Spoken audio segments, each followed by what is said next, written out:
Thank you. All right. Hi, everybody. Thank you for coming to my very first ever online class. Very excited. People have been asking me to do this for like a decade or more. I've been teaching my classes for a long time, but never online. So I'm really grateful to Sean, who is hosting me on his Zoom account, and Andrew, who's helping me also. So thanks, and thanks to everyone for being here.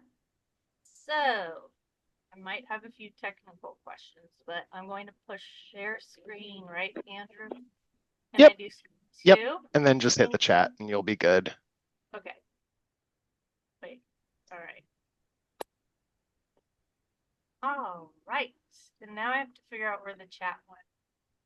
Hold on. Okay. This is going to be a lot of stuff on my screen. Let me figure this out really fast. All right, so I'll do my best to keep up with the chat also, but welcome to Healing from the Kitchen Cupboard. So this is going to be a combination of some of the things in both of the classes because normally, oh wait, any way you can get into focus, I'm blurry. I have no idea. Anybody? You Technical. look good on my end. It might just be a quality thing on their end.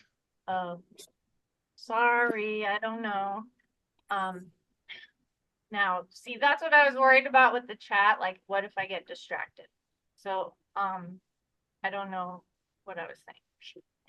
Oh, yeah. Healing from the Kitchen Cupboard is a combination of a two-part class. And so what I did is I pulled out a bunch of cool stuff from both of them so you could get a good idea of what it's like. So I'm going to begin.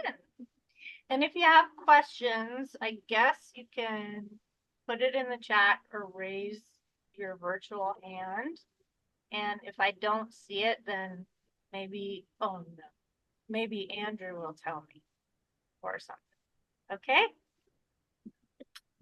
All right. So the class is usually class one is all just herbs and spices. And class two is the doctrine of signatures. I'll talk about that in the presentation tonight. And like fruits, oats, fats, sweets, and salts. So these are things that I kind of feature in the classes, but we'll talk about some of it tonight. And actually, I really like this class. I think of it as like my gateway class to herbalism, using what's already in your kitchen, probably. So we will begin with herbs and spices. Celery. So celery, of course, oh, let me go back really fast. So of course you have the stalks and the seeds to go with. I've never really worked with the root personally, so I'm be referring to the stalks and the seeds. So this is a really good diuretic, so it helps to clear out excess water weight. And a lot of people who have cardiovascular issues, high blood pressure, and all that stuff, um, they need to take a diuretic to help because the extra water weight puts on extra pressure on your cardiovascular system. So this is a really good natural diuretic and it helps you with digestion. Really good for things like arthritis, rheumatism, even gout, which is a very painful type of arthritis that I've been told feels like stepping on broken glass, which is very intense. So, and the seeds of celery are such a good pain reliever. I actually tinctured it and put it in my pain relief tincture. So, if you're ever in a pinch and need some relief and you have celery seeds, you can literally just make like a really strong tea of it and eat that. It's also really good for the nerves. It can be very calming. and it can help lower cholesterol. Of course, that's cardiovascular also. And have y'all heard of the medical medium, Anthony Williams? I guess that's, I'll just assume some of you said yes, some said no.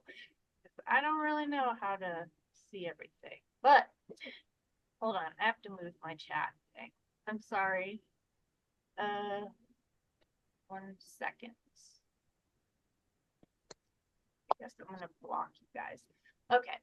So the medical medium kind of popularized this whole celery juice thing. I'm curious though, have any of you guys ever tried the celery juice protocol? And if so, maybe put it in the chat since I can't see anybody. Because I'd be curious to hear about your experience. But he basically says like drinking 16 ounces of celery juice a day on an empty stomach is like a super powerful detoxer. So it can help flush out like toxins, pharmaceuticals, heavy metals, chemicals, pesticides, anything that can accumulate in the liver. Because celery has sodium clustered mineral salts and they strip out the pathogens and kills off all those bad bugs and things that are usually responsible for autoimmune diseases, which are based in the gut health. So it can really help improve, your digestive system. It can reduce and even resolve acid reflux, which a lot of people have. It'll help boost your energy, clear your skin, and can even help with brain fog. So what does this say in the chat? Sorry. I have no. Uh-oh, sorry. I have not. Oh, good. Maybe bring attention if there's like a question, but I want to see everything. The protocol. It's just 16 ounces of celery juice a day on an empty stomach. So basically, you would juice it if you have a good veggie juicer. Um, you might be able to buy it already made, but I'm sure that would get expensive really fast. Okay. Another thing you can do is if you have something like arthritis or gout, you can just eat 3 sticks of celery a day. So that's the really easy thing. No juicing involved. Okay, then we have chili peppers. These are really excellent. Oh, Edson raised his hand. Okay, hold on. Thank you. Yeah, I just had a quick question. Yeah. This was a question about celery, but it kind of is a question about all of these. You mentioned the celery seed and the celery stalks. Mm-hmm. Do they both have roughly the same properties, or like? I mean, the celery seed in particular is really like packed full of a lot of medicine, and that's what I make the medicine from, like when I do a tincture. But I mean, if you eat celery and you were to eat 3 sticks a day, or just even put it in your, salad or whatever it is, that can still be effective. And you get a lot of water with it, which is helpful because most of us are dehydrated, and dehydration can lead to, pain and problems as well. So, but Right, yeah, okay. I would just eat the celery seed. But if you're cooking, say you're making soup or something, you could, put celery seed in there and just add it. So like food is medicine, right? Yeah, I always put celery seed and celery stalks and leaves in my soups. So Awesome. yeah. Well, good. So Anyway, see what I mean? You guys Oh, are no, already doing that's herbal. good. What? What? Did I miss something? I don't. Okay, carrying on. So cayenne. Well, everyone knows cayenne pepper, I'm sure, and chili peppers. Like, there's all different types of peppers, but cayenne in particular is really effective for all kinds. I mean, all of them have these properties, but cayenne is like a really potent medicine. So it's really good for all kinds of lung ailments, like helpful to prevent bronchitis. It can clear up your sinuses. It's a first responder for like oncoming colds and sore throats. So if you start feeling sick, you can put some cayenne in like hot water or tea or something and get that down, or even on your food or in soup, and it can help ward that off. It's very soothing to the bronchial passages and the lungs. It's really good for asthma and hypersensitive airways. And as we all know, many people these days are dealing with residual lung issues. Yes, fire cider is great, which is a herbal vinegar that fire cider. Someone just asked about that. And it's really packed full of all these spicy things. And I use my fire cider in like on salad, on soup, on like steamed veggies and stuff like that. So yeah, fire cider is a great way to get it. It's also really good to reduce swelling in the trachea and bronchial cells if you're like a smoker or inhale other irritants. It can help with that. It's an expectorant, so if you're really congested, it can help decongest you. It boosts your metabolism, so anybody who's like working on weight loss, it's good in that regard. It lowers the bad cholesterol and triglycerides that we get from eating certain fats, and it can protect you against heart attacks and strokes because it helps get all the blood flowing, and it improves your circulation. One of my favorite things about chili peppers and cayenne is it helps block this substance called substance P. Think of P for pain. So basically, if you've ever like applied a heat, like Bengay was the product a long time ago. Now they have like Tiger Balm and things that heat up. So basically, when you apply something hot, it's like hot, hot, hot, hot, hot, and then suddenly the pain stops. That's because it shuts off substance P, kind of like a light switch. So that's pretty powerful. And it can work even for painful things like shingles, which affects the entire nervous system and nerve pain in general. And if you've ever had nerve pain, it's a really frustrating, hard to address type of pain. So this could be something in your arsenal to really help that. Another thing is it can help stop bleeding. So yeah, it would hurt a little if you stuck it on a cut, but it will stop the bleeding. So that's good. And interestingly enough, it's actually higher in vitamin C than even citrus fruit.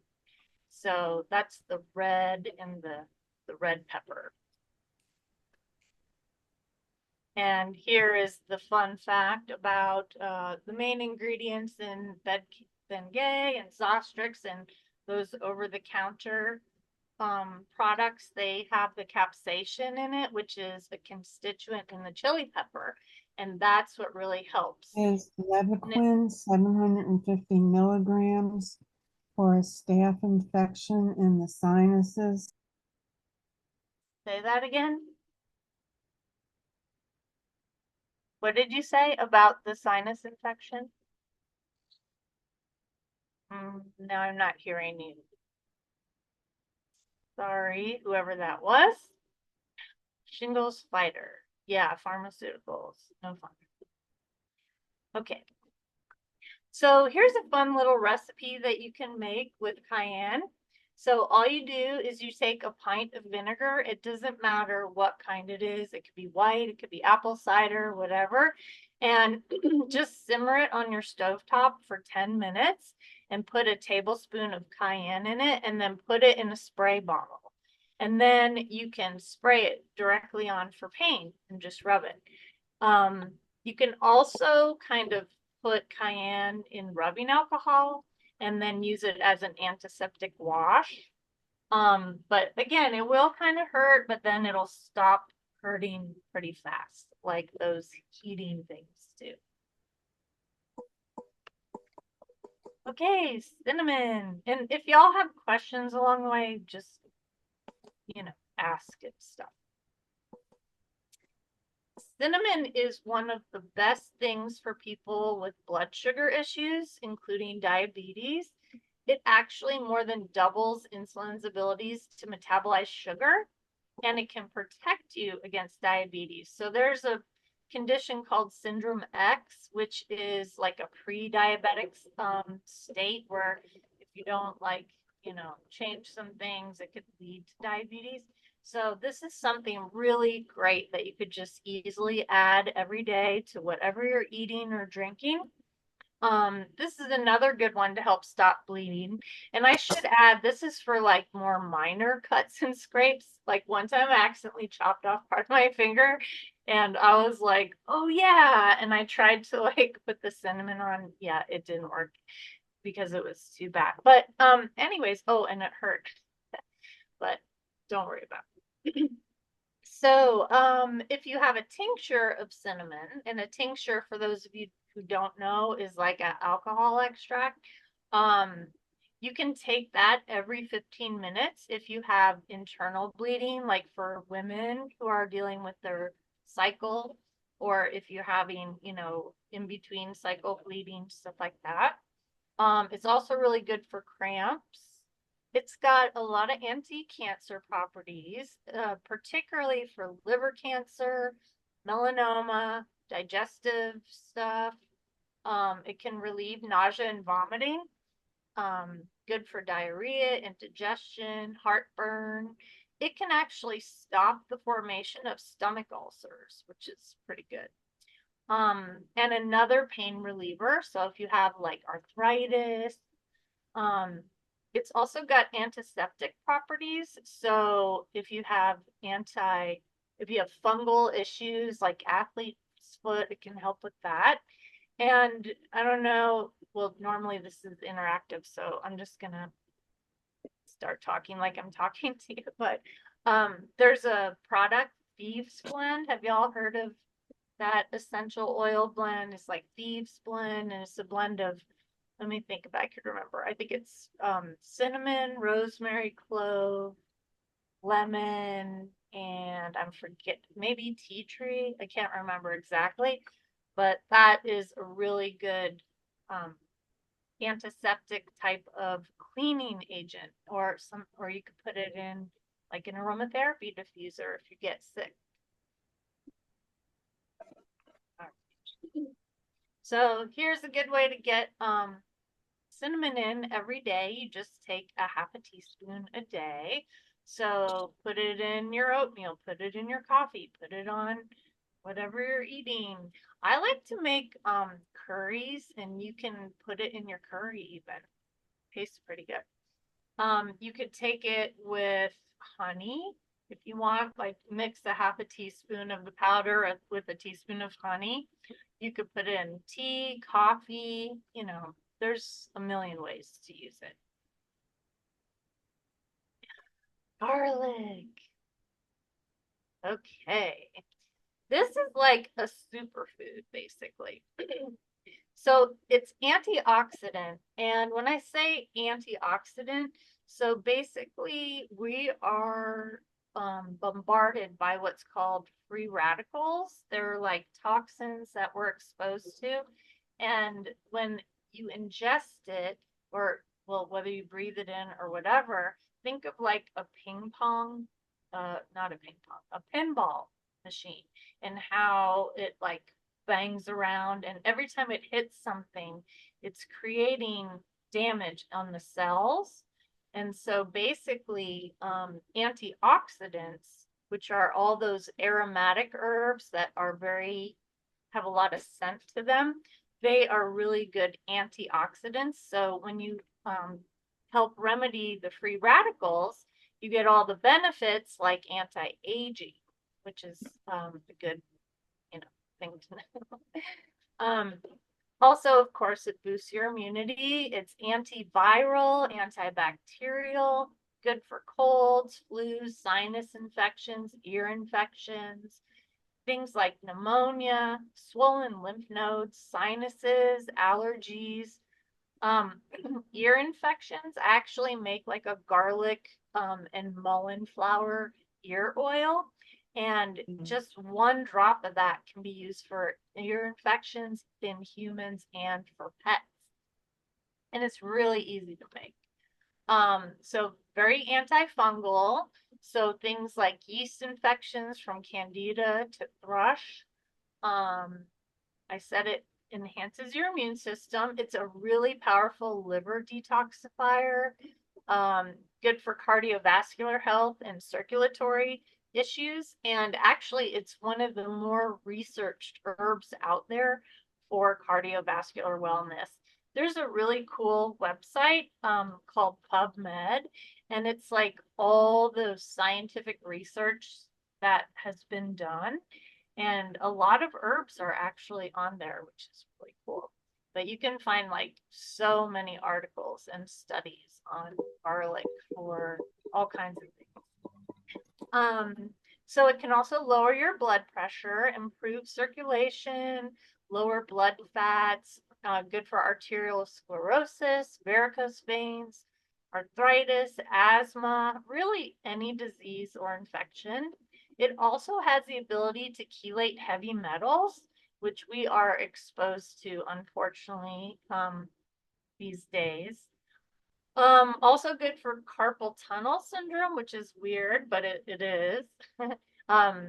Digestive issues, eye issues. It's definitely prevents and heals ulcers, which doesn't seem to make sense, but it does.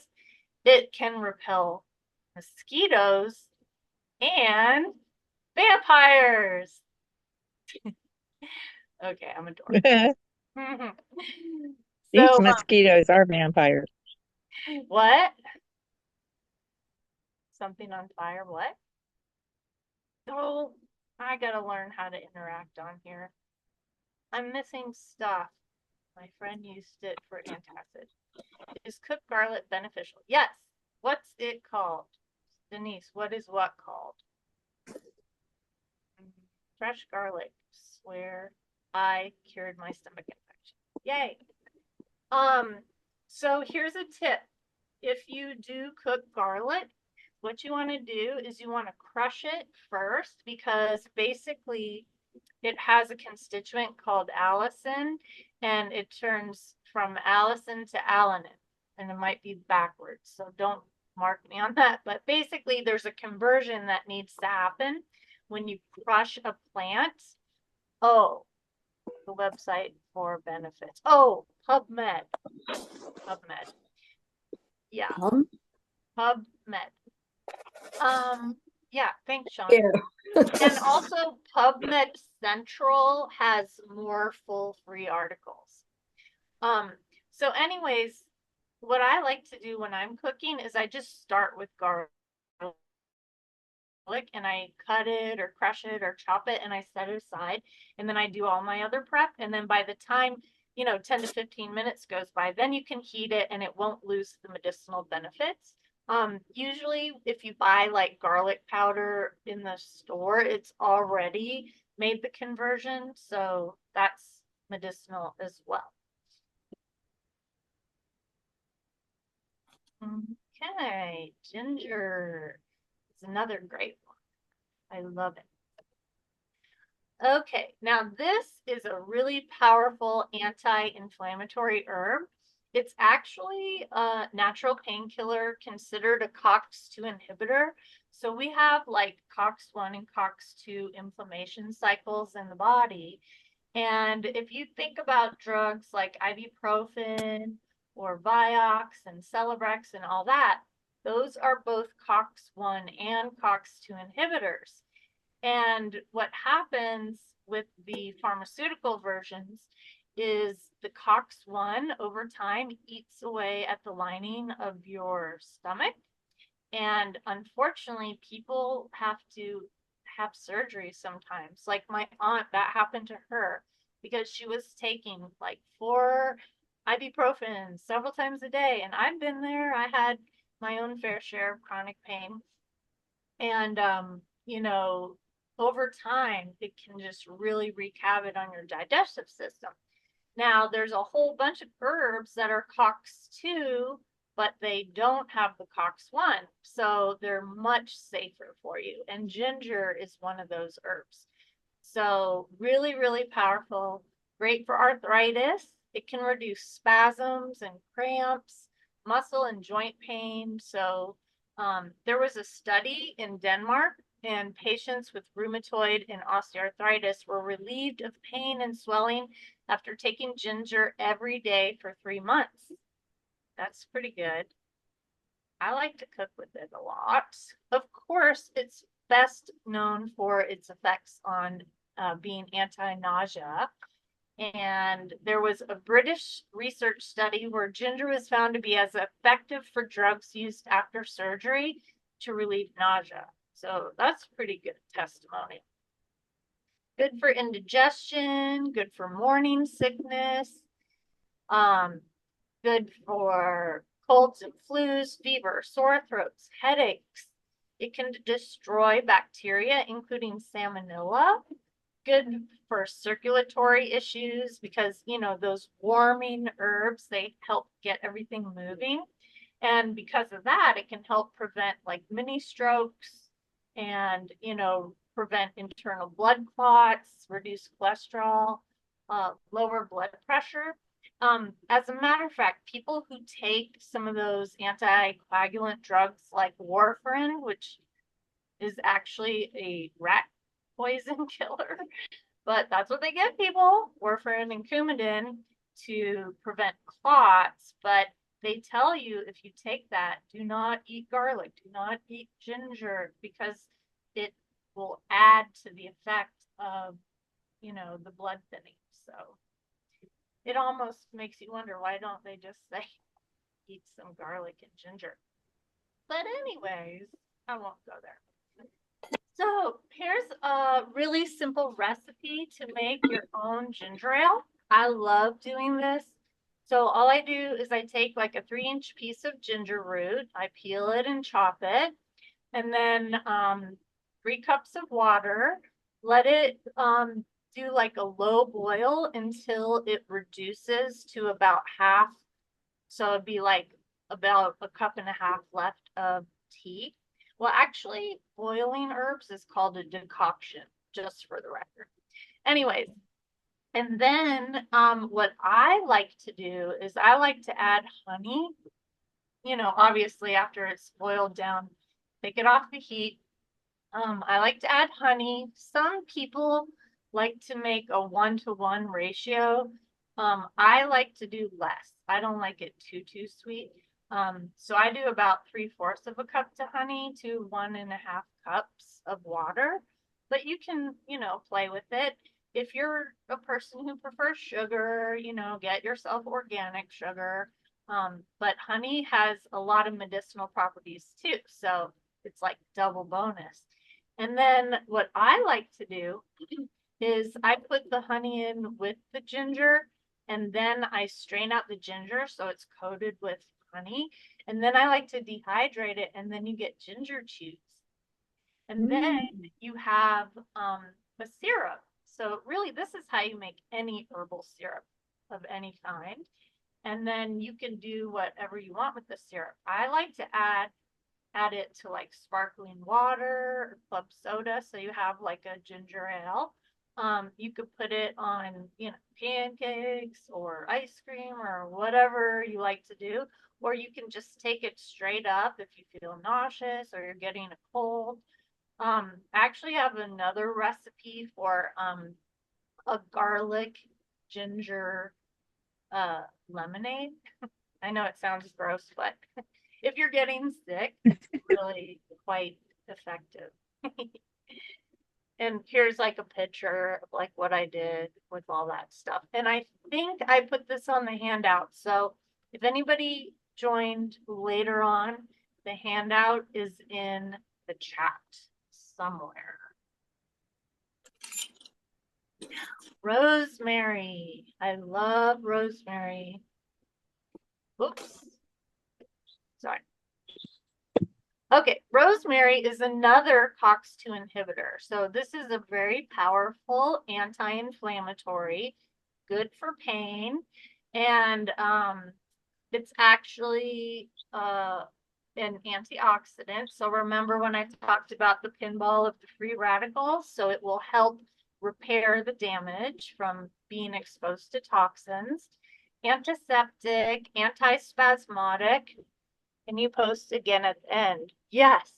And who just posted it again? Somebody. Andrew, you rock. Thanks. He posted it again too. Antispasmodic.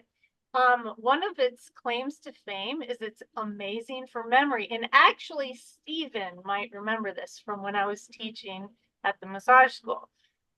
So I used to tell my students before, like when you're studying for an exam, smell rosemary essential oil or a spray or a sprig of rosemary.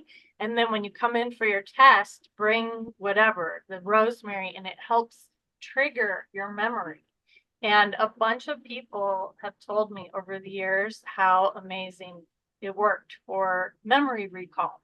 I make a lot of different products, and I have one called Brainiac, and of course it has rosemary for this purpose.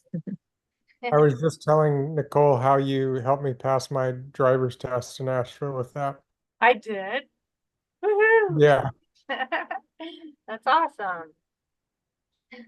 Okay.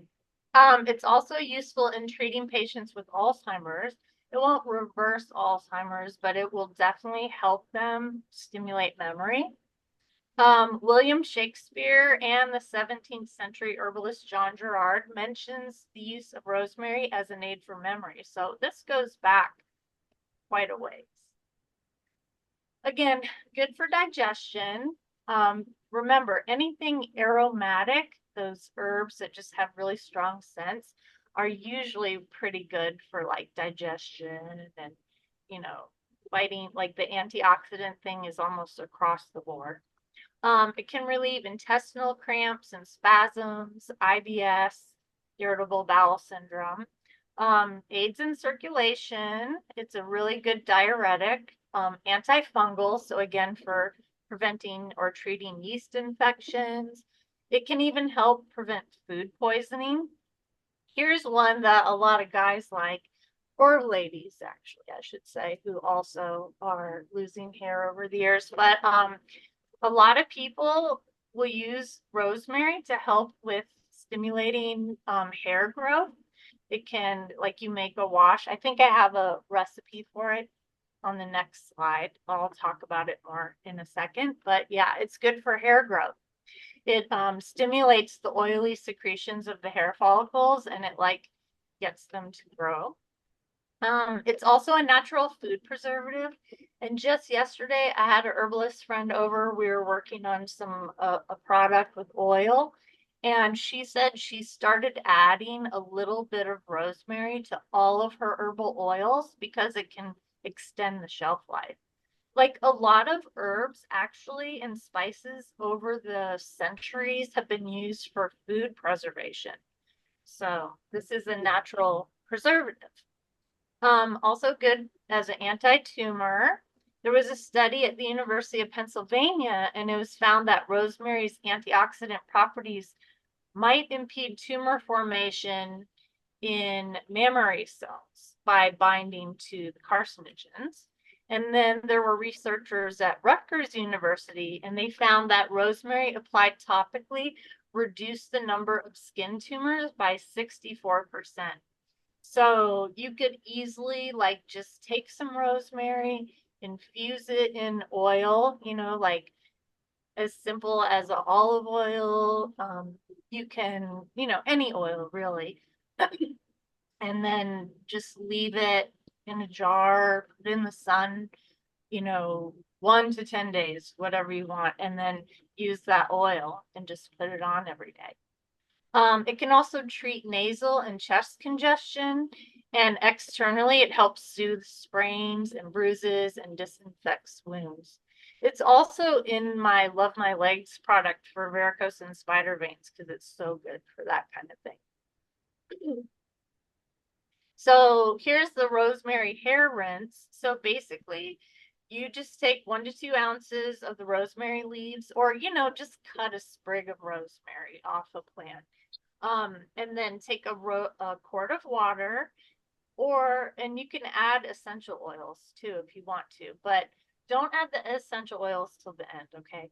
Because heat will ruin the essential oils. So simmer the rosemary in the water for 15 to 20 minutes while it's covered, and then let it cool, strain it out, then add the essential oil if you want. And then after you shampoo and rinse, just pour some cooled, don't burn yourselves. Pour it over your hair and massage it and just leave it in. So you'll get to smell lovely and stimulate hair growth. Thyme. This is an amazing herb. It's really, really powerful actually for respiratory issues. And I have this in my COVID formula for this reason, my quit smoking formula for that reason. I believe it's even safe for cats, which is kind of rare because so many herbs are toxic to cats. So this is one of the good ones. Anyways, this is another good one for, preventing cancer. It's an antioxidant, anti-inflammatory, digestive aid, really good for urinary tract infections. Like I said, the upper respiratory infections, coughs. There's something called thymol in it. It's a constituent, and it might destroy the bacteria that causes pneumonia even. It's even good for laryngitis. And again, an antiseptic, good for sore throats, tonsillitis, dandruff. The oil of thyme is called thymol, and it is antibacterial and antifungal. So again, good for like athlete's foot, yeast infections, and it's another one of those preservatives. And here's a fun fact. It's the main ingredient in Listerine, that thymol. I'm going to read a chat thingy. We have a community garden neighborhood cat that needs a worm parasite treatment. A thyme garlic oil.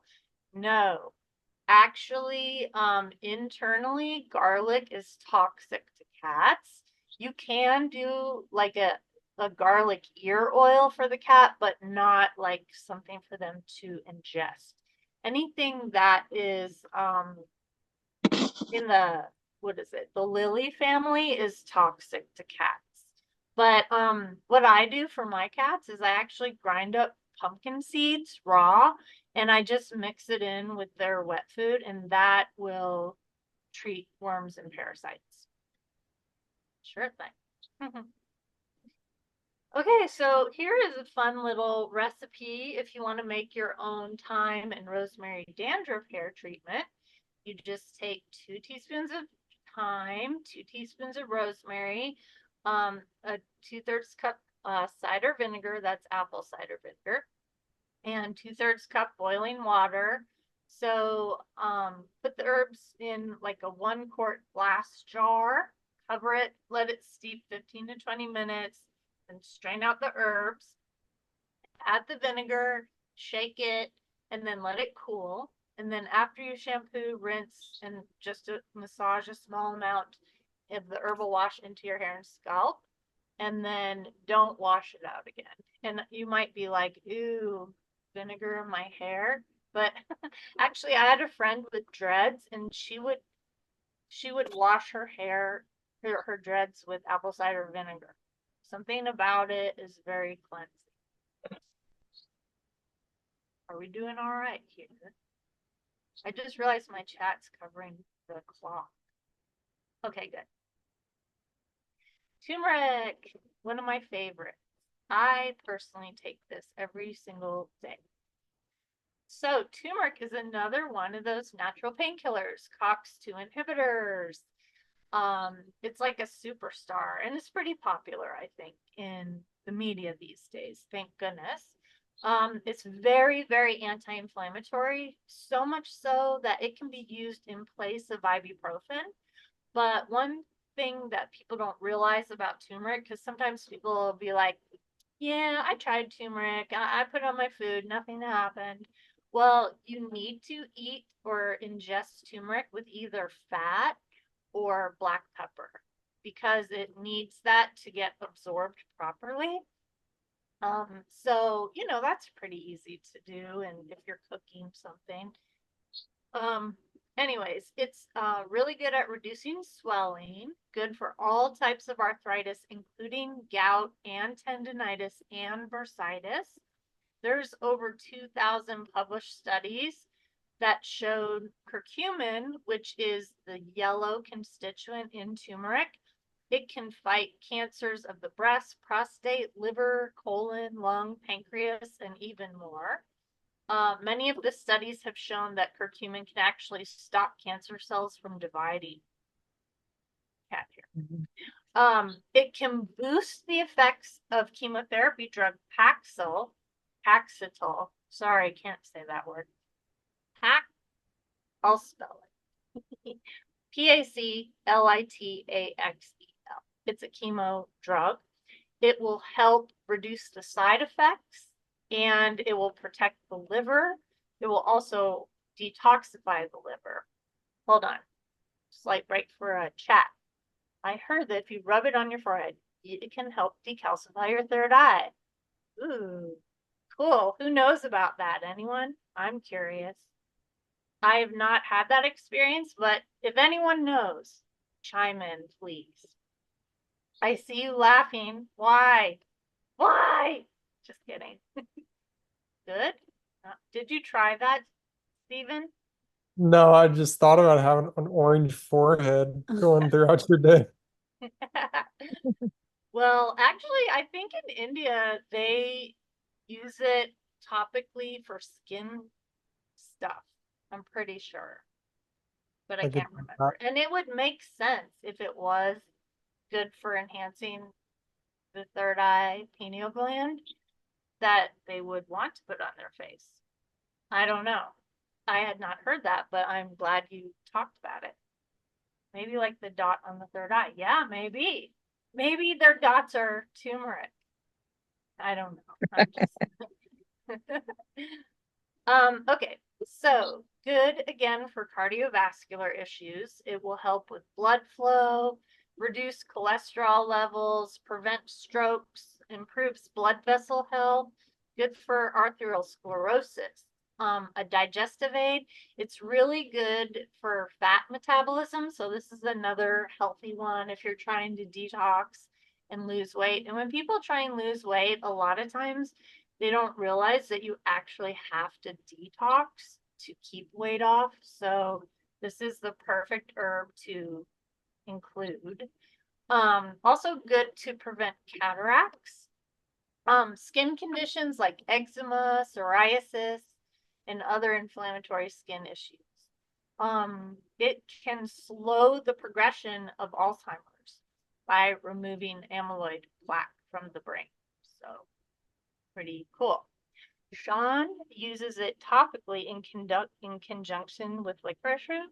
You use it on your third eye or just your sane in general? I wish I could see everybody. Hold on, I'm moving. Just in general, I use it on like for everything. It's usually in a tincture my dad makes, so Yeah, you put a tincture on yourself. yeah, Or it works great for pimples, surprisingly. oh, that's a cool tip. Thanks for telling me that. And us. Very cool. All right, so here's a cool idea. If you want some herbal arthritis relief, you could combine turmeric, ginger, cinnamon, and cayenne or black pepper. And, you could do that whether you just take the dried herbs and mix them together or take them in a capsule. There's probably a combo out there somewhere or a tincture or whatever. but for the average person, you already have these spices probably. And then there is a yummy recipe, which I have included in the next 2 slides I'll show you, but there's something called golden milk. It was basically turmeric with milk. And I believe it's Ayurvedic, so kind of originating from India. And it will help build your immune system. It's antiviral, so good for coughs and colds, antibacterial. Turmeric can increase mucus production, which naturally flushes out the microbes that have managed to get hold in your respiratory tract. Sorry. Good for digestive support.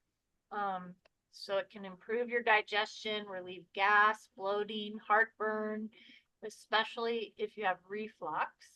It'll increase the flow of bile, and that helps in fat digestion. It treats loss of appetite and indigestion, you know, simply by a cup of golden milk. And it can also help get rid of worms. I really don't know if it's safe for cats, though, just making that comment there. Autoimmune relief, because most autoimmune conditions are based on gut health anyways. So it's immunomodulating. It's not stimulating to the immune system, which is really important because people with autoimmune conditions, you don't want to have an immunostimulating herb because then it'll make your body attack itself. So this is immunomodulating. It supports your immune system. And a lot of people report relief from symptoms, but even long-term remission and complete cure using golden milk, which is basically turmeric. It's just amazing. It's good for like digestion, skin, joints, the liver. It can help prevent and reverse liver cirrhosis. It treats fatty liver. It's a blood purifier, which will clear your skin, and good for premature aging, reducing acne. Like, well, actually, he just said that. So there you go. Clears liver spots, rosacea, skin eruptions, headache remedy. I mean, the list goes on and on and on and on. Oh, and it's also very good for sleep. And here is an example. So I love making golden milk. It is so yummy. All you do, so I like to use fresh, but you can totally use dry also from your cabinet. And usually fresh herbs, you have to do more than you would a powdered herb. Yeah, I see what you said about the lupus. So yeah. And yes, absolutely use coconut or other milk instead of milk. I don't even drink milk myself. I use different types like oat milk and nut milks and stuff like that. So anyways, turmeric root, grated black peppercorns, ginger root, cinnamon stick, or cinnamon powder, and then put 2 cups of whatever kind of milk you like. And like I said, I like oat milk, and I'll tell you why I like oats so much in a few minutes. And then I like to sweeten it with raw honey. You don't want to boil honey because it'll kind of kill the beneficial properties. So wait till you strain it and then you can add it. And then also I like to add 1 to 2 teaspoons of coconut oil because, well, not only is that the fat to help bind it, but it's delicious, and coconut has a bunch of medicinal properties also. And so all you do is make it, and like I would make like 4 cups at a time, and then I just kept it in my fridge like you would a creamer, and use it like if I had coffee or tea, or you can even have it just on its own like a hot chocolate kind of drink, and it is just delicious and nutritious. Okay, turmeric is the main ingredient in kumkum, which they put on their forehead in India. Oh, okay, well, there you go. So now we know turmeric is the thing. to maybe stimulate the third eye, and the dot is turmeric. Wow, that's awesome. Thanks for looking that up. Okay, so I talked about the doctrines of signatures earlier, and here is an example of the doctrine of signatures. So this is something in herbalism that we talk about where a plant resembles something it's good for.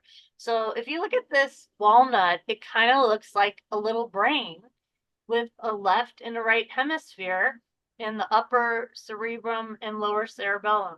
Even the wrinkles or folds on the nut are just like the neocortex. So that's kind of interesting. And walnut is one of the richest plant-based sources for omega-3 fatty acids, which is very supportive to overall brain health. And these are like protective fats that our bodies don't make on their own, so we have to get them from food. It has alpha linoleic acid, which is another omega-3 fatty acid. It can go rancid faster. So, you know, you would want to keep it in the fridge. I keep all my nuts and seeds in my fridge, actually. Nuts do tend to like, the oils can go bad faster, but just keep it in your fridge. That's what I do. There's polyphenols, which include flavonoids and phenolic acids, and these are all highly medicinal.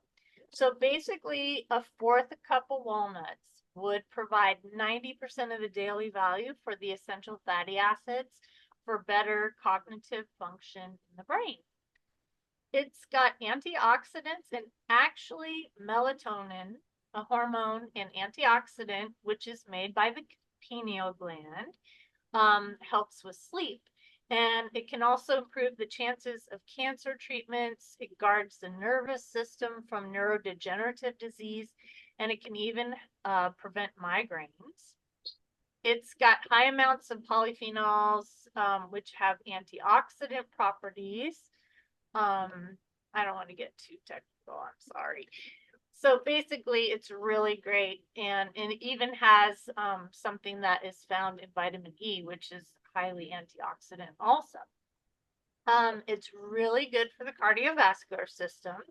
So it contains these phytosterols, which help lower blood cholesterol, and they're under study for their potential effects, the antioxidant and anti-inflammatory effects in the body. So this is another good one for autoimmune diseases, including rheumatoid arthritis, inflammatory skin diseases like eczema and psoriasis, good for type 2 diabetes. It can help prevent complications for those who have and reduce the risk of developing diabetes by 47%. That's pretty good. Anyways, they support the immune system. Oh, it also helps reduce and prevent complications from diabetes. So this is something to snack on if you're not allergic to nuts. Another anti-cancer properties with antioxidants and even good for asthma. Do you think a walnut milk would be good as golden milk? Yes, that would be amazing. Do it and report back. Okay, citrus fruits. Well, we all know about lemons, and lemons are amazingly alkalinizing.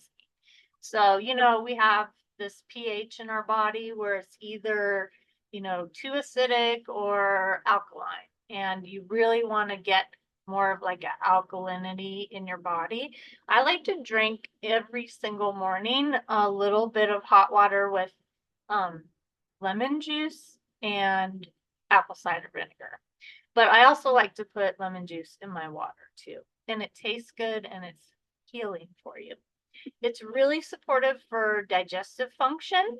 It can relieve things like heartburn, indigestion, gas, diarrhea, constipation. It boosts your immune system, prevents heart disease, prevents cancer. especially effective in the prevention and treatment of esophageal cancer, and lowers blood cholesterol levels, lowers high blood pressure, and can even help dissolve gallstones.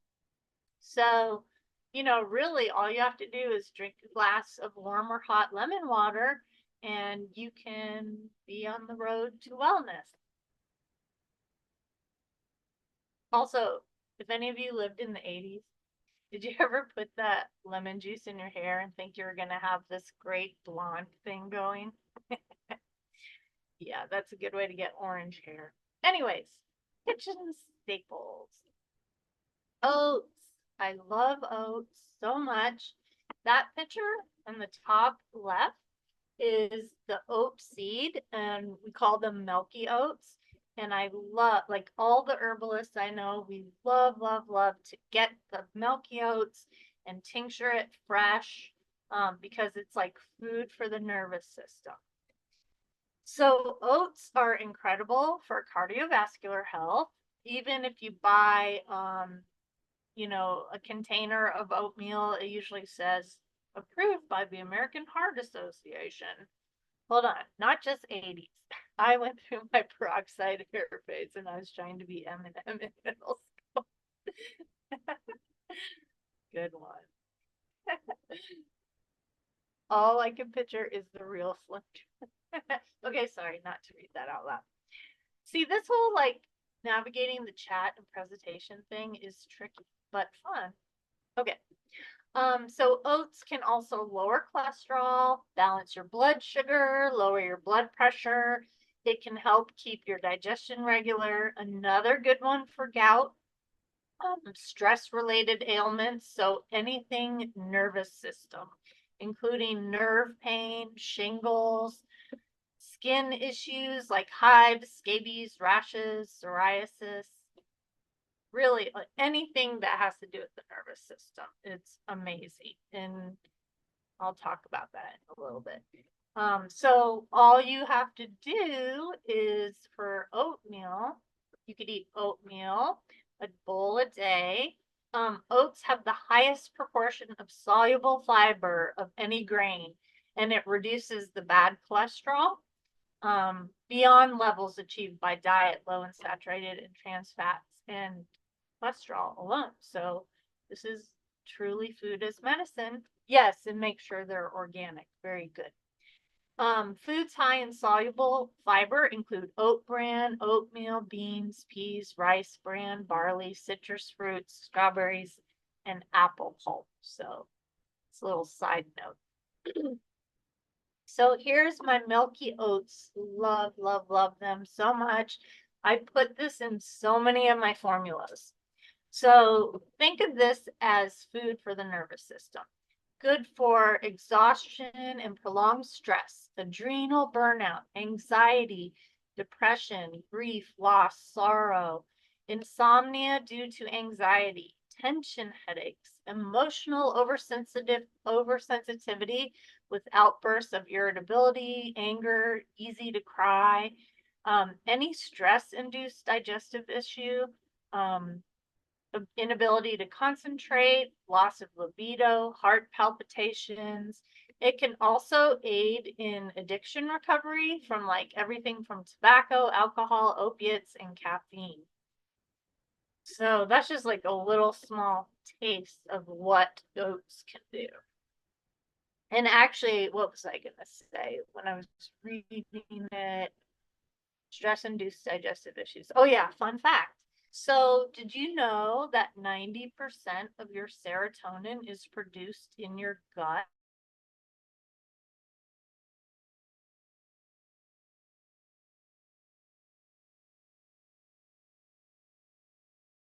Take inhibitors.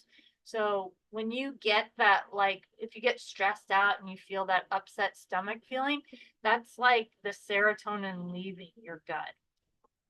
Kind of interesting. Okay, so this is still all from the oat plant. So the oat straw, which is basically the stem of the oat plant, is highly nutritive. It's got abundant levels of calcium. It's got the highest magnesium of any other plant on earth. It's got fiber, crude and dietary chromium, which helps balance your blood sugar, vitamins A, B complex, C, E, and the B's are really, really good for nerve problems also. It's got a soothing mucilage, so think about slimy things, like, you know, when you eat oatmeal and it's a little slimy. That reduces bowel transit time and absorbs toxins and enhances digestion. It aids the adrenals, and those are your stress glands that are on the kidneys. So it can relieve stress, anxiety, nervous disorders, defends against osteoporosis, counteracts fatigue, eases urinary tract infections, increases energy levels, and it can even boost libido. And if y'all have ever seen a vino in the store, that is basically colloidal oatmeal. That's all it is. It's oatmeal. So, you know, if I don't know if any of you guys were ever like a kid and your parents like made an oatmeal bath when you had a rash or something, but that is really, really effective. So oats are one of the superfoods that are medicine also. Is everyone doing all right? I guess I can't see anyone to find out, but I see 5 people going, uh-huh. Thanks. Okay. So next up is fats. I wanted to talk about this because there is a lot of confusion on fats. So basically, you need good fats. Your brain needs fat for cognitive function, to keep you sharp, to boost your focus, your energy, and your memory. So contrary to popular belief, you can actually lose fat when you use the right fats to help maintain a healthy weight. And eating healthy fats can help you stay satiated, which in the end keeps you from snacking or over consuming, and that also helps with weight loss too. So there's 3 main types of fats. There's saturated fats, which are usually animal fats and tropical oils. And these should be solid or semi-solid at room temperature. These are good fats. Then you have monosaturated fats. These contain oleic acid. So that's like olives, sesame seeds, and nuts. So like olive oil, sesame oil, that kind of thing. The body can make monosaturated fats from saturated fats to use in body functions. Now, these monosaturated fats are going to be liquid at room temperature, but solid when you refrigerate them. And those are good fats. And actually,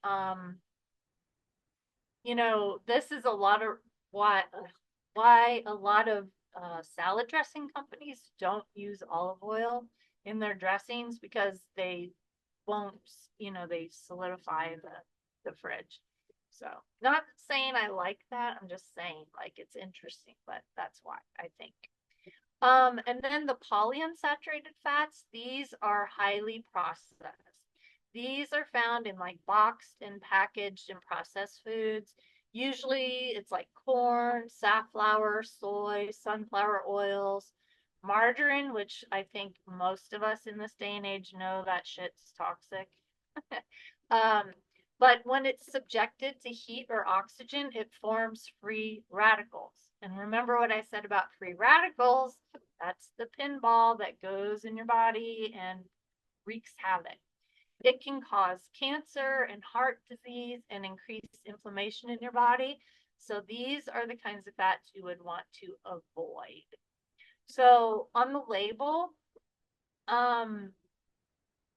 they only have to list hydrogenated fat if it's over 1 gram, which is pretty sneaky, but hopefully we're not tricked by that too much. So hydrogenated fats are artificially produced. And what they do is they bombard polyunsaturated oils with hydrogen called partial hydrogenation. And this makes unstable fats have a longer shelf life. So this is totally like a marketing thing. They're unnaturally solid at room temperature, and they're used as spreads and shortenings. And these will increase cholesterol, the bad kind, and your risk of heart disease. It can compromise everything from hormone synthesis to immune function to insulin metabolism, weight gain, slow down your tissue repair. There's only one good kind of natural trans fat, and that is found in butter. I don't personally eat beef and lamb, but those fats are okay, and they're called an isomer. So, what was I gonna say about that? I had something I wanted to say. Oh well, maybe it'll come back to me. Fats. Oh yeah, I know. So, just so you know, every single cell in your body is surrounded by cholesterol, fats, and your entire nervous system is covered in fat. It's called myelin. And I remember years ago, I had a friend, she was super into working out, and she would not eat fat. She wouldn't even saute anything with fat. She would just use water.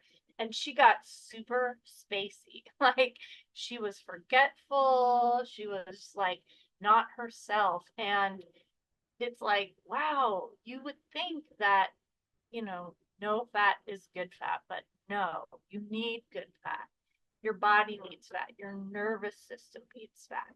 So my favorite fats basically are coconut oil, olive oil, and sesame oil, plus nuts and seeds, of course.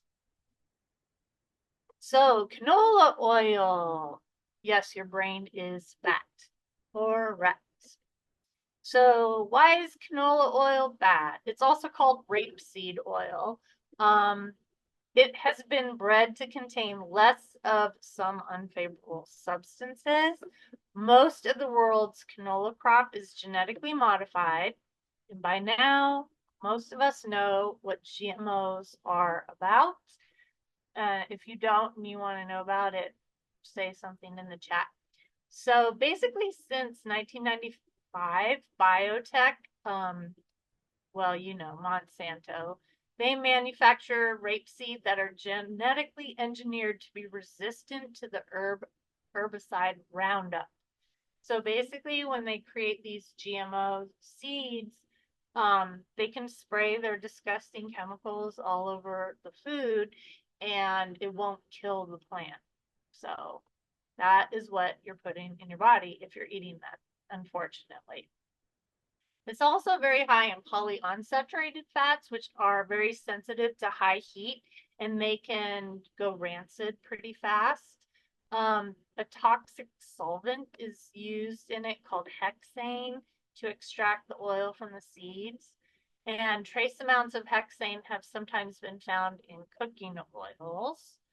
So, I mean, there's a lot of gross information on that, but some people are like, is canola oil good or bad? So there you go.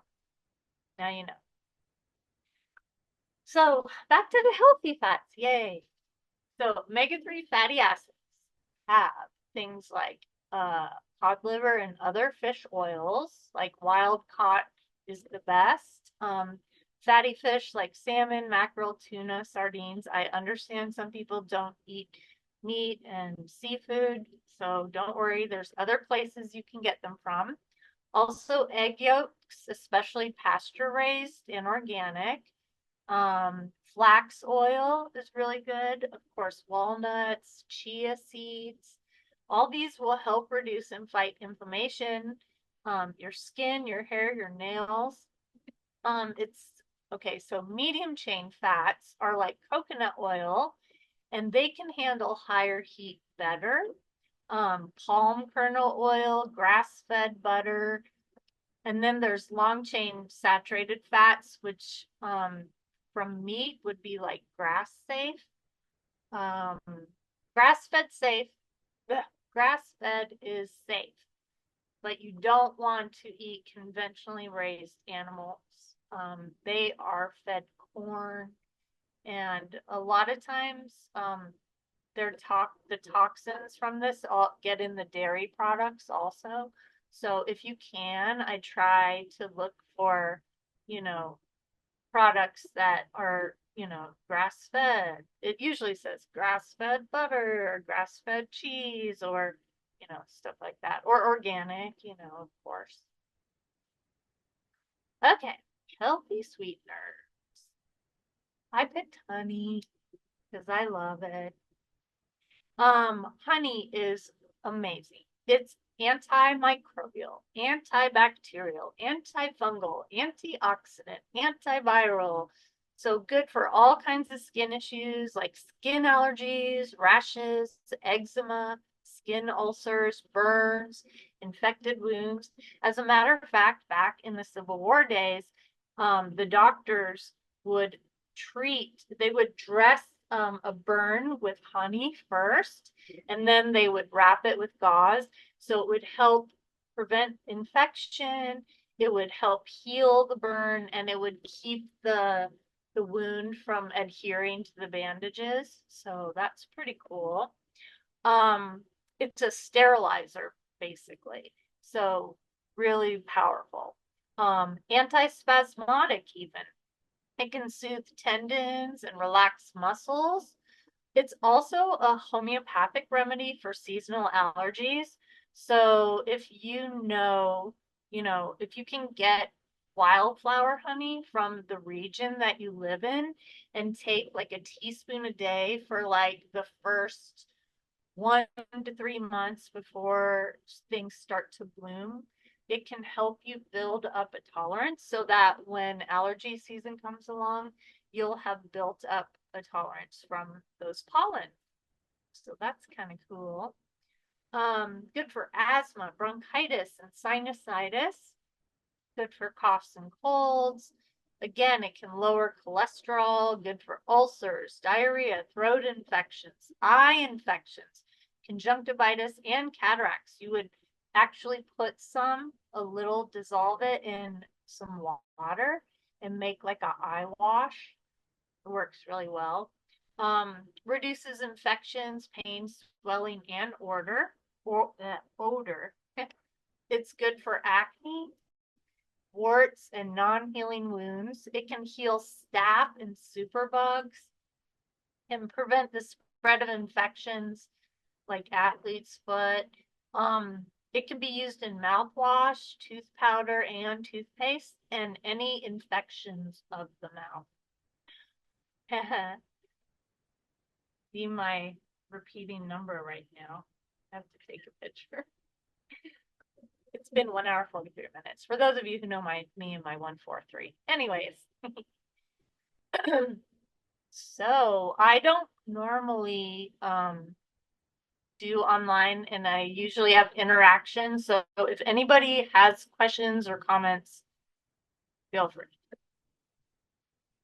So I made some herbal honeys a few years ago, and it's really easy. Basically, all you do is you take a herb and infuse it in a jar with honey, and you let it sit in the sun. You can also do a hot water bath, which is where you would put it in like, let me think for a second, maybe like a crock pot with some water, keep the crock pot on low. But I mean, it's summer, unless you're on the other side of the world right now. You can easily just set it outside in the sun, and you can do like 1 to 2 weeks for optimal benefit. So I played around with these herbs for dandelion honey, good for the liver, the kidneys, the gallbladder, for digestion and detox. I made lemongrass honey, and that's really good for colds, flus, boosts your metabolism, and lowers high blood pressure. Thyme, like we were talking about earlier, antimicrobial, upper respiratory infections, coughs, and sore throats. Lavender honey is actually really good and good for wounds, headaches, burns, sleep, stress. Ginger honey, good for coughs, colds, indigestion, and nausea and inflammation. Lemon balm honey is a great antiviral, especially for all herpes virus, which includes shingles and chickenpox. Antidepressant, antiseptic, and antibacterial. Turmeric honey, great for pain, inflammation, and cardiovascular issues. I even made a golden milk honey without the milk, obviously. So I did like turmeric, black pepper, ginger, and cinnamon, and it was good. So really, you can do anything, any herb at all that you want. You can also do garlic and onion, and then take that during cold and flu season. Don't worry, the honey sweetens it. Oh, wow, I made it. I can't believe it. All right, well, this was like a sampler of my 2 classes put together. And so I wanted to, where to buy honey. Oh yeah, I don't know what part of town you live in, Libby, but I buy from Paw Creek Honey. I could give you his number, and he's on the honor system, but you call and you make an order, and I buy it by the gallon from him. But we could talk more about other ideas. So I wanted to show you all some of the classes I have.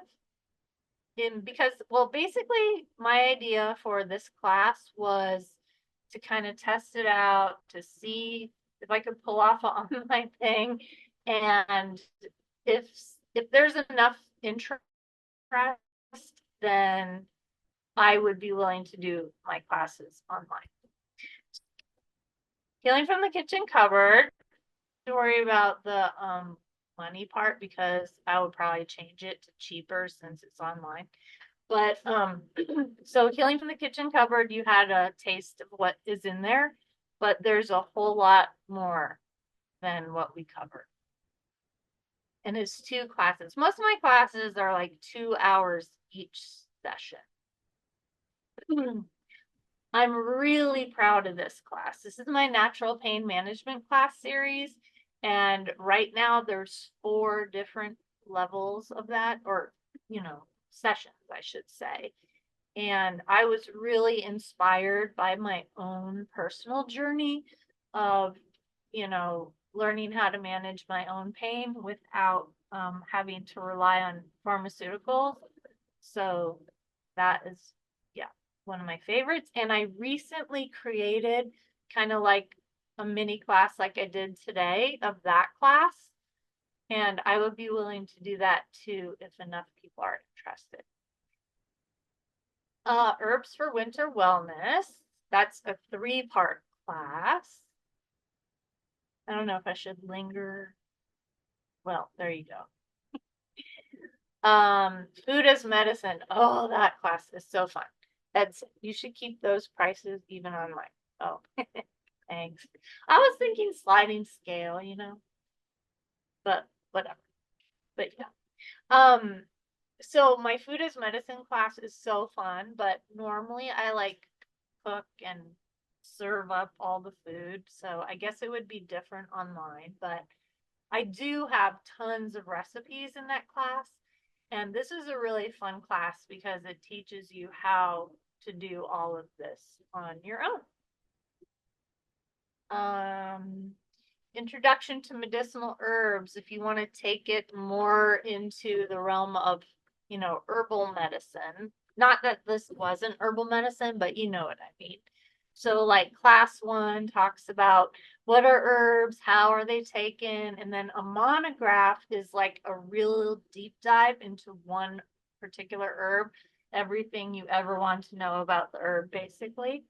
And then class 2 is like the scientific evidence, and then monographs on milk thistle, garlic, and turmeric.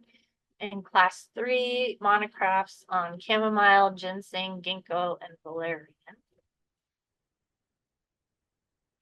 I have an herbal first aid class, which is pretty good for home remedies and stuff. And oh yeah, I forgot about my herbal aphrodisiacs class. That one I taught around Valentine's Day. But yeah, that was another one where I cooked a bunch of stuff, but that could be done if there was enough interest. Oops. Sorry. Herbs for massage therapists. I was a massage therapist and massage instructor for a long time. So this would be more for that realm of interest. Actually, Stephen, you probably took this class somewhere along the line from me. Um, yay. Oh, and check out that picture. You see that bright red and the yellow flowers? That's St. John's wort. And St. John's wort, you can only make the oil from fresh flowering plant. It is so amazing. And it makes this gorgeous bright red medicine. It's the hypericin in the St. John's wort that makes it red like that. Oh, you gonna make me blush. Well, thank you for your compliment. I hope I get to go back and read the chat somehow. Hey, Andrew and Sean, will I be able to go back and read the chat afterwards? Do I have any pricing for a package deal? Probably. Haven't thought about it that far actually. But if y'all are interested in any of these classes, I guess you could maybe email me or text me and just give me your, yeah, I'm interested. Well, obviously, if I already have your number, you don't have to tell me again who you are. But here, I'll type my email. Oh, I hope I'm doing this right. Okay, there's my email. Oh yeah, I should have my website. Huh, I didn't think about that part. But I'm not done.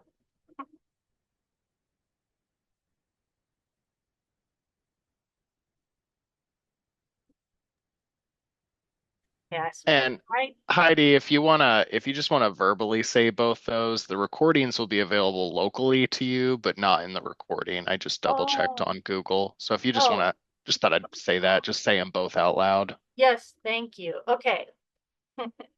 So if you're interested in my classes, etc., you can email me at naturegal2004@hotmail.com. So that's NATUREGAL 2004@hotmail.com. I know it's old and outdated, but whatever. And then my website is communityherbals.com.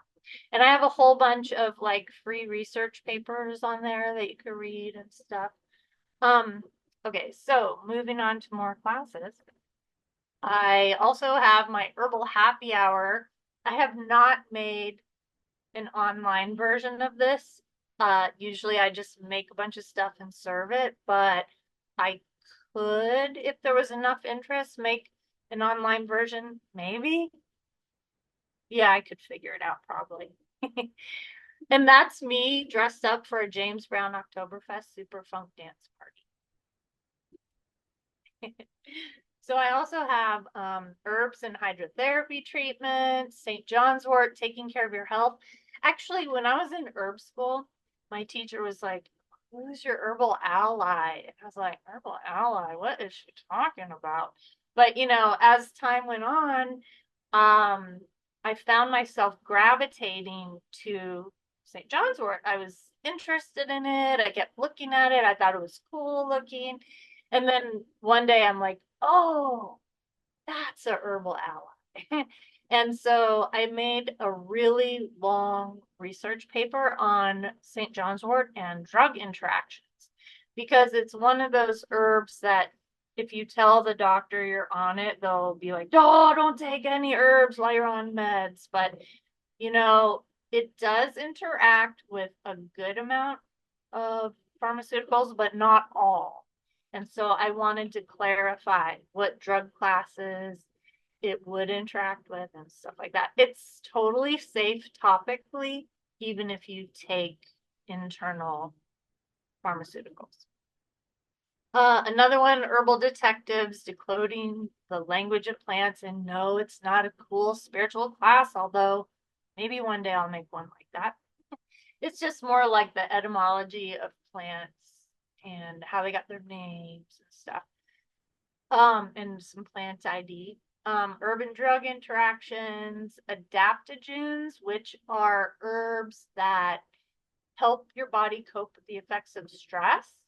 And that's world roots. And I can also research more upon request. And then for anybody who is local, I have an apothecary of free resources. So I have a free loaning library of all these herb and natural health books. And most people can check out books for up to 1 month free. I also have my bulk herb apothecary. So the top on the left is all like, dried herbs. A lot of them I have grown or wildcrafted or gotten from local small scale herbal farmers. Actually, Kelly, Athena, if you're still on here, she's my friend from Arizona, and she like sent me some fresh ocotillo bark so I could tincture it. So, working with the little small person. But anyways, this is available if you want to make your own formulas. You have a beginner book to start for a newbie. I think maybe Rosemary Gladstar's books would be really good. She's kind of like a family herbalist, so her books are very easy to understand and they're full of recipes for everybody, for women, for men, for children, pets. So I would kind of probably start with one of her books, actually. If any other herbal people have suggestions, feel free to share. Rosemary Gladstar. Yep. I also have an Excalibur dehydrator. So if you're local and you want to use it, this is free. You just have to let me know and make an appointment. Of course, that's my air dryer. I have medicine making equipment. So I have a press, a tincture press I can loan out. I have a Vitamix I can loan out. I have a hydraulic tincture press that is by appointment because it's welded to this table. I got permission, by the way, to use that picture. But that's the hydraulic press, which, oh my gosh, if you've ever made a tincture and tried to squeeze that out with your hands, this is like a lifesaver and a back saver. I have an encapsulator so you can make your own supplements. This is also loaned for free. And lip balm filler trays. My magical butter machine, even though it's technically for the cannabis industry, you can tincture or oil or glycerate any herb and it expedites it. So like if I say I get an order for like a formula and I'm like, oh no, I'm out of turmeric. I could like whip up a tincture of turmeric in as little as 8 hours. Although usually I do 3 days of it, like probably 16 to 24 hours for 3 days. But you could technically make a tincture in as fast as 8 hours, which is pretty awesome. And it has different heat settings and stuff too. And there I am. That's such an old picture, but oh well. So yeah, that's my deal. I haven't been doing consults in a while, but I would if begged. And I have a product line and now you know. Yeah. So any questions? Now I want to see everybody. Can I shrink this somehow? Wait. I'm shrinking. Wait, you don't want to look at that. Hold on. Wait, maybe I'll just close it. Okay. So, questions? can I see everybody yet? How do I do this? Oh, I see. Welcome. Okay, wait. Resize. Oh, just hit stop sharing. Oh. Oh. Hello again. Thank you. Rosalie Del. Oh yeah. Andrea, did you see that before you left? Yeah, she got it. Okay, good. That's right. I don't know why I didn't think about that. Thanks, Kat. Yeah, so does anyone have questions or comments or herbal experiences or not? You had mentioned you can make like sorry, you can make ginger chews after you steep ginger for tea Yeah. or for syrups or whatnot. How do you do that? Well, so I mix the honey in, like the decoction. So after it boils down to half and the ginger's still in there, I add the honey and I just stir it in and then I strain out the ginger. So it's kind of got honey coated on it. And then I dehydrate it. So you could use a dehydrator or you might be able to just put it on like a wax paper or something and stick it outside away from ants. I don't know. Something like that. And is that like shredded ginger or like a chunk of ginger? I mean, I chop my ginger into smaller slices when I'm making the ginger ale. So really it's up to you. There's no, just make sure it's thin enough. It doesn't have to be paper thin. It could just be, thin enough that it would dry. And the honey is enough to get it to stick and stay together. Yes. Yeah. Cool. Yeah. We are growing it for the second time. You We are. we did one plant before. Now we've got two plants growing this year. So Well, awesome. I have a turmeric plant growing. I'm so excited. It's pretty that's cool. awesome. I Yeah, know. I thought it was dead. I was like, I guess I'll put it outside. And then it's like all happy now. that's awesome. They have such pretty blooms. They do. Well, right now it's just making stalks, but we'll see what happens.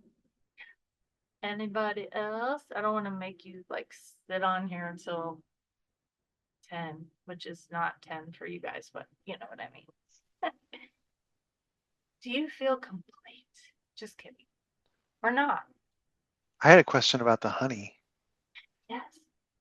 When you were putting the various different herbs into the honey, how do you use that then? Do you strain out the herbs after a while, or do you? You could strain it out. Most people would strain it out probably. And then you just use it whether you want to take it straight up like a medicine, or you could stir it into tea or coffee or on food or however you would normally consume that. Right. Okay. How would you strain it out of honey? Would you have to heat the honey so it's like more liquid? Yeah, I mean on warm. I would do it on warm, not hot. Okay. But yeah. Or you could just like pour it into like a hand, what are those called? Don't even know. The little, you know, hand strainer thingies. Colander? Yeah, thanks. Put it in a colander over like a bowl or something. You could just let it sit and drip off maybe. Okay. Yeah. Anyone else? I have a quick question. Yeah. Is rosemary considered a stimulant? Like are you at risk of it keeping you awake? Hmm. A friend of mine said that she feels like she's sensitive to that way and that it's a stimulant, and I hadn't heard that before.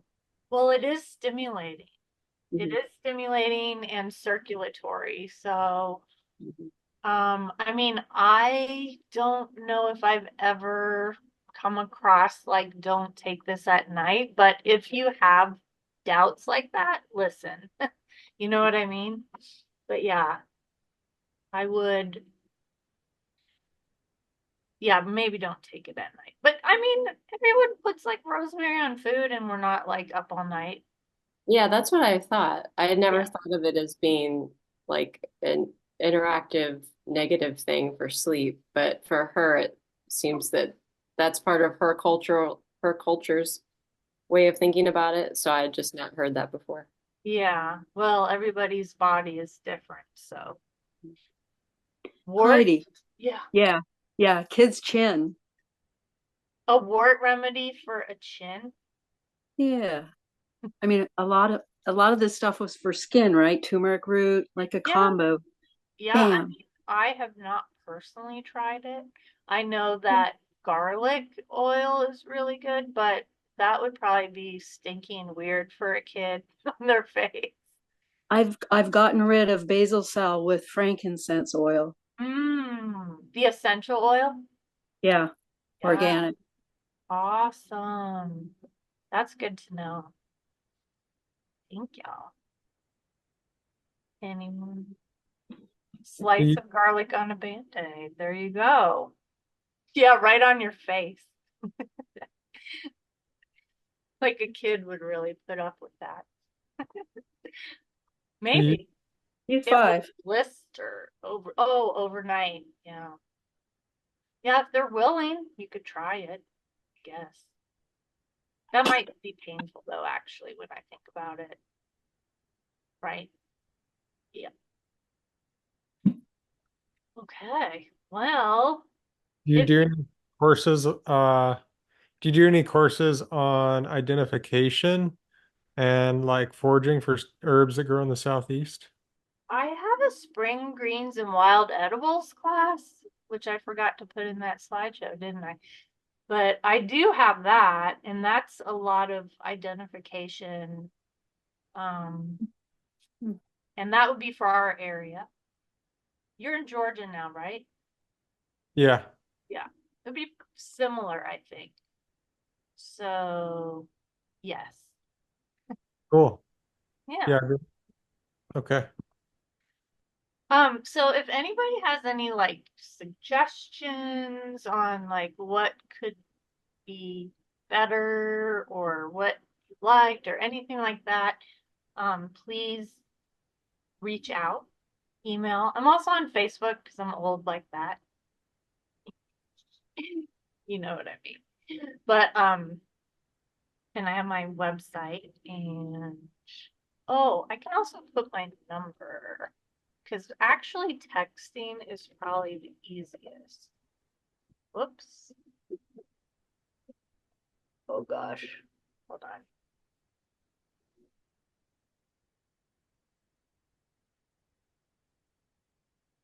Yeah, and there is my number. Oh, I'm supposed to say it out loud. For those of you on the recording, my number is 828-707-6681.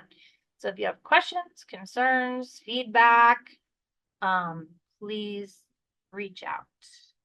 And I really appreciate y'all coming to my very first online class. And thank you so much, Sean, Andrew, for helping me make this possible.